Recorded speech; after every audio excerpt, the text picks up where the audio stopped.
Hi hello welcome to my channel. ఈరోజు మనం పాలక్ పన్నీర్ ఎలా చేయాలో చూద్దాం.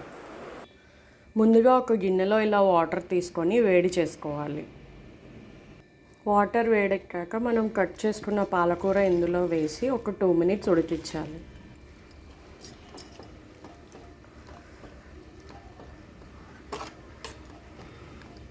ఇప్పుడు స్టవ్ ఆఫ్ చేసి ఇది వడేసుకోవాలి.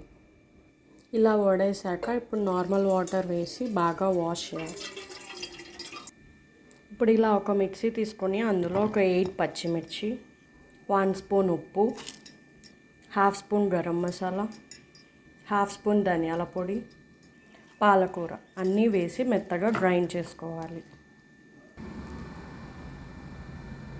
ఇప్పుడు ఒక ప్యాన్ తీసుకొని అందులో ఒక గరిట ఆయిల్ వేసి పోపు పెట్టుకోవాలి.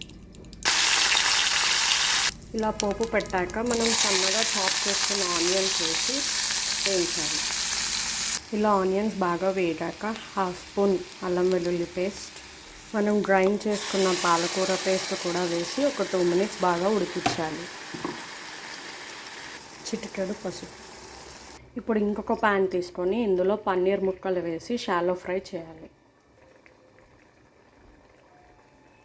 ఇలా షాలో ఫ్రై చేసిన పన్నీర్ని కర్రీలో వేసి ఒక 2 minutes మళ్ళీ ఉడికించాలి. ఇలా బాగా ఉడికాక స్టవ్ ఆఫ్ చేసి లాస్ట్లో 1 స్పూన్ నిమ్మరసం వేసి కలుపుకోవాలి. అంతే, ఎంతో టేస్టీగా ఉండే palak paneer ready. Thank you for watching. Please like, share and subscribe to my channel.